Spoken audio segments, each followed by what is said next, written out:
오늘 운전대를 맡깁시다라는 제목으로 같이 말씀을 나누고자 합니다. 먼저 누가복음은 사복음서 중에 유일하게 저자의 지필 배경과 목적을 말하면서 시작합니다. 누가는 본문 1절부터 4절을 통해서 예수님의 이야기가 신화와 전설 이런 허구의 이야기가 아닌 역사적 사실임을 말합니다. 오늘 본문 1절, 2절 말씀 같이 읽어보겠습니다. 우리 중에 이루어진 사실에 대하여 처음부터 목격자와 말씀에 일꾼된 자들이 전하여 준 그대로 내력을 저술하려고 붓을 든 사람이 많은지라. 아멘. 우리 안에 일어난 일들, 그 사실들에 대해서 목격한 사람들과 또 말씀을 저술한 사람들이 말과 기록으로 전해준 대로 그 내용을 정리하는 사람들이 많았다라는 것입니다. 누가 또한 이들과 같이 자료를 처음부터 조사하고 그 일들을 차례대로 정리했다라고 말합니다. 그리고 4절 말씀을 통해 알고 있는 바를 더 확실하게 하려 한다라고 말하고 있습니다. 이 말을 통해서 다시 한번 하나님의 말씀이 예수님의 이야기가 사실임을 상기시킵니다. 오늘 누가가 누가복음의 처음 부분에 드러내고 있는 것처럼 말씀에 대한 확신이 저와 오늘 우리 모든 성도님들에게 함께하기를 소망합니다. 예수님에 대한 확신을 가지고 그 말씀에 대한 신뢰가 있기를 소망합니다. 그 다음 내용으로 사가랴의 내용이 나옵니다. 누가복음의 내용이 사가랴의 이야기를 통해서 또 전개되고 있는데, 사가랴는 제사장으로서 유대왕 헤롯 때에 아비야 반열에 있던 제사장이었습니다. 사가랴의 아내는 엘리사벳으로, 엘리사벳은 아론의 자손이었습니다. 이 두 사람은 하나님 앞에 계명과 규례를 흠없이 행하는 의인이었다라고 말합니다. 그런데 이 두 사람 사이에 문제가 하나 있었습니다. 어떠한 문제였냐 하면 이 부부 사이에 자녀가 없는 것이 큰 문제였습니다. 이 당시 부부 사이에 자녀가 없는 것에 대하여 사회적 인식이 어떠했는가? 사람들에게 수치를 당할 일이고 죄가 있어서 아이를 못 낳는다는 생각이 팽배하던 때였습니다. 특히 자녀를 갖지 못하는 여성에게 죄가 있어서 그래서 자녀를 갖지 못한다라고 생각하던 때였습니다. 이런 상황에 하물며 제사장 가정에 자녀가 없다라는 것은 아마도 사가랴와 엘리사벳 이 두 사람 사이에 큰 문제였을 것입니다. 그러던 중 사가랴가 아비야 반열의 차례에 하나님 앞에서 제사장 직무를 행하게 됩니다. 당시 제사장들은 24개의 반열로 구성되어 있었고 이 중에 아비야 반열은 8번째 반열이었습니다. 각 반열은 1년에 한 주간씩 2차례 성전 봉사를 하게 되어 있었습니다. 한 반열에는 보통 900명에서 1000명 정도의 제사장들이 있었기 때문에 이 직무를 어떻게 분담할 것인가는 제비뽑기를 통해서 이루어졌습니다. 이처럼 제비뽑기를 통해서 직무가 이루어지는데 제사장들에게도 성소에 들어가서 분향하는 일은 평생 제사장 직무를 하면서 한번 있을까 말까한 기회였습니다. 왜냐하면 한 반열에 1000명씩 24개의 반열이면 총 계산해 봤을 때 24,000분의 1의 확률입니다. 또 한 반열로만 봐도 1000분의 1의 확률인데 이 숫자가 어마어마하죠. 이 일에 아비야 반열 제사장들 중 사가랴가 뽑히게 된 것입니다. 그런데 분향을 하던 사가랴 앞에 누가 나타납니까? 천사 가브리엘이 나타납니다. 그리고는 두려워하고 있는 사가랴에게 이렇게 말합니다. 오늘 본문 13절 말씀을 같이 읽어보겠습니다. 천사가 그에게 이르되 사가랴여 무서워하지 말라. 너의 간구함이 들린지라. 내 아내 엘리사벳이 내게 아들을 낳아주리니 그 이름을 요한이라 하라. 아멘. 무엇이라고 얘기합니까? 간구함이 들렸다라고 이야기합니다. 또 사가랴의 기도를 하나님께서 계속해서 듣고 계셨다라는 것이죠. 사가랴 또한 하나님 앞에 끊임없이 기도했다라는 것입니다. 의인이라 불린 사가랴가 분향을 하면서만 기도를 했을까요? 아마 아닐 것입니다. 평소에도 끊임없이 기도하는 사람이었을 거예요. 그 기도의 간구를 하나님이 다 듣고 계셨다라는 것입니다. 오늘도 이 새벽을 깨워서 이 기도의 자리로 나오신 우리 모든 열린매들 성도님들, 하나님께서는 우리의 기도를 다 듣고 계십니다. 단 하나의 기도도 땅에 떨어뜨리지 않으시고 다 듣고 계신다는 것입니다. 우리의 작은 신음마저도 기억하시고 응답하시는 분이 우리 주님이심을 우리가 오늘도 고백하길 원합니다.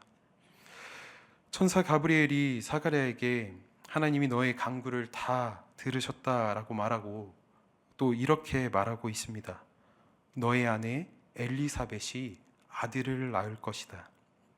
그 이름을 요한이라 하라. 우리는 기도하면서 하나님의 응답을 기다립니다. 그런데 그 중에 종종 이런 생각을 하기도 하는 것 같습니다. 하나님, 저의 기도에 맞다, 아니다, 또는 이렇게 해라, 이렇게 하지 말라 라고 명확하게 말씀해 주십시오. 이런 마음으로 우리가 종종 기도를 할 때가 있는 것 같아요. 그런데 지금 사가랴에게 나타난 응답의 모습이 어떻습니까? 천사가 하나님의 말씀을 들고 나타나 사가랴에게 아들을 낳을 것이라 말하고 친히 이름을 요한이라 하라 라고 말하고 그 이후에 요한이 어떻게 쓰임을 받게 될 것인지까지 얘기해 주고 있습니다. 그런데 이 모습에서 사가랴의 대답이 어떠하냐면 18절 말씀을 통해 우리 같이 보겠습니다. 읽어보겠습니다. 사가랴가 천사에게 이르되 내가 이것을 어떻게 알리오? 내가 늙고 아내도 나이가 많으니이다 하고 말합니다. 천사 가브리엘에게 내가 이 일이 어떻게 이루어질지 모르겠습니다. 저나 제 아내의 나이가 많아서 아이를 갖기 힘듭니다 하는 마음으로 천사의 말을, 하나님께서 주신 그 말씀을 믿지 못했다라는 것입니다. 우리는 어떠합니까? 분명 기도하고 있는 일들에 대해서 내 주변을 통해 또 상황을 통해 하나님께서 말씀하실 때가 분명히 있습니다. 또 명확하게 알려주십시오 하고 하나님께 기도해서 하나님께서 우리의 그런 주변들을 통해서, 상황들을 통해서 말씀하시고 계시는데 우리가 스스로 지레 이건 아니겠지, 이렇게는 안 되겠지 하면서 하나님의 일하심을 보지 못하고 있거나 오늘 사가랴의 모습과 같이 하나님의 능력을 우리 스스로 제한하고 계시지는 않으십니까?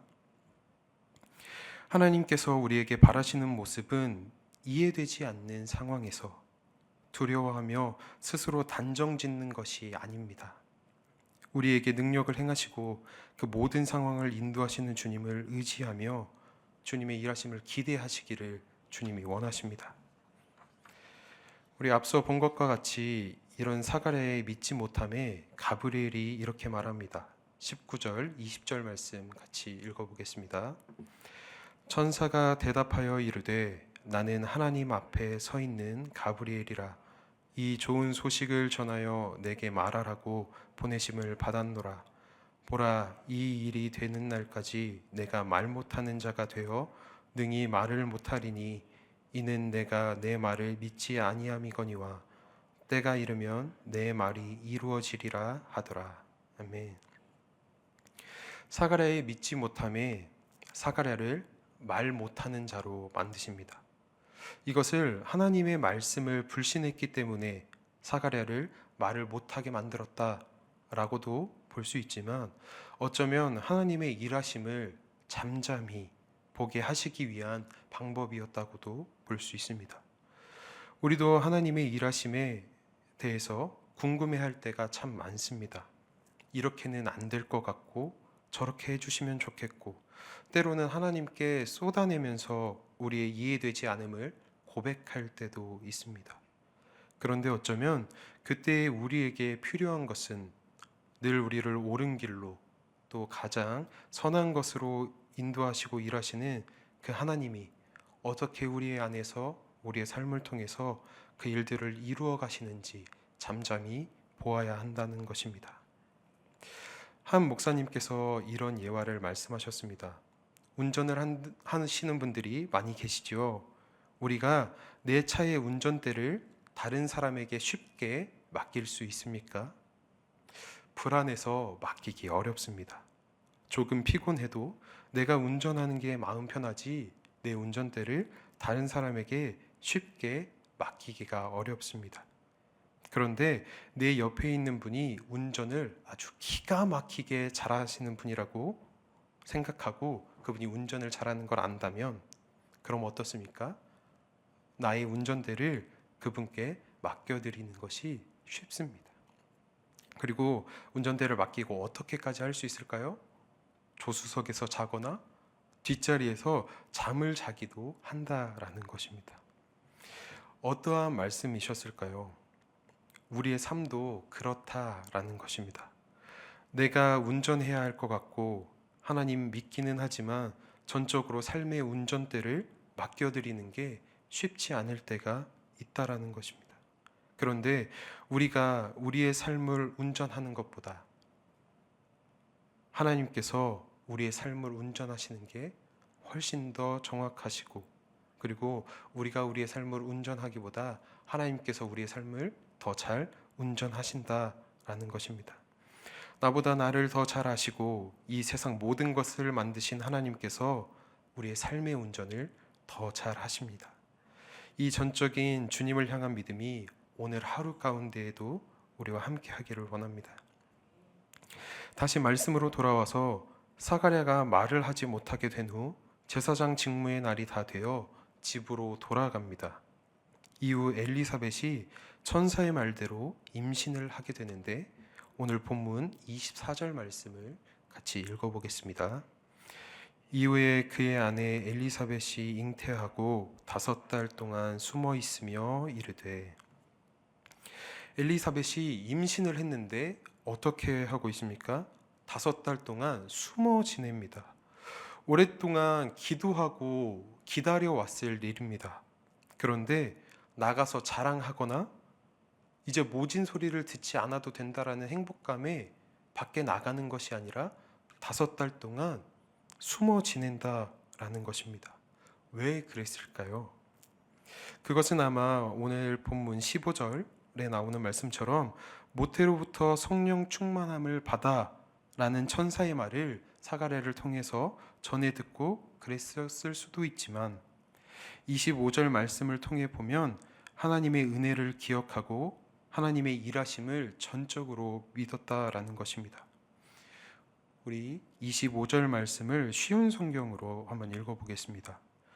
주님께서 나를 너그러이 돌보아 주셔서 아이를 주심으로 사람들로부터 당하는 내 부끄러움을 없애 주셨다. 엘리사벳은 자신이 스스로 사람들 앞에서 임신한 사실을 알릴 수도 있었지만 그렇게 하지 않았습니다. 하나님이 일하셨음을 알고 하나님께서 자신이 처한 상황을 바꾸실 것을 믿었다라는 것입니다. 삶을 내가 좌지우지하려고 애쓰고 운전대를 꽉 잡고 있지 않았다라는 것입니다. 우리가 운전을 할 때 운전대를 꽉 잡고 운전을 하게 되면 긴장해서 다른 것을 보기 어렵습니다. 오직 앞만 보고 내가 운전을 해야 된다라고 생각합니다. 그런데 그 운전대를 가장 믿을 수 있고 가장 완벽한 분에게 맡기면 주위가 보이기 시작합니다. 풍경이 보이기 시작하고 길이 보이기 시작하고 내가 어떠한 길로 가고 있는지가 보이게 됩니다. 사랑하는 우리 모든 성도 여러분, 하나님의 일하심을 내가 지레 먼저 생각하며 하나님의 능력을 제한하지 않으시길 바랍니다.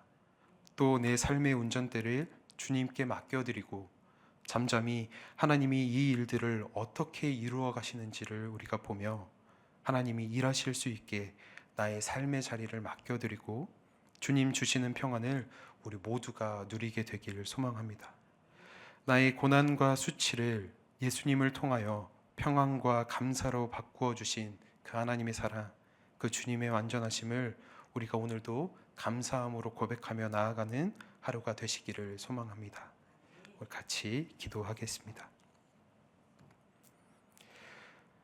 사랑하는 하나님 아버지, 감사합니다. 오늘 말씀을 통해서 우리가 깨닫고 기억해야 하는 것, 하나님께서 우리의 삶을 운전하실 수 있도록 내가 꼭 잡고 있는 이 운전대를 주님 앞에 내어드릴 수 있는 믿음을 허락하여 주시옵소서. 하나님, 주님이 어떻게 일하시는지 내가 지레 짐작하는 것이 아니라, 내가 먼저 걱정하고 두려워하는 것이 아니라, 잠잠히 또 묵묵히 하나님께서 일하심을 보고 또 완벽하게 이루시는 그 일들을 우리가 하나님께 감사함으로 또 기쁨으로 기도하며 아뢰올 수 있는 하루가 될 수 있게 하여 주시옵소서. 우리의 모든 슬픔과 고통을 주 예수 그리스도의 이름으로 행복과 기쁨으로 변화시키신 주님, 오늘 하루 가운데에서도 우리 모두를 인도하시고 하나님, 내가 마땅히 나의 운전대를 주님께 내어드릴 줄 아는 믿음의 자녀들로 나아갈 수 있도록 오늘 하루의 삶을 주님 인도하여 주시옵소서. 감사합니다. 예수님의 이름으로 기도드립니다.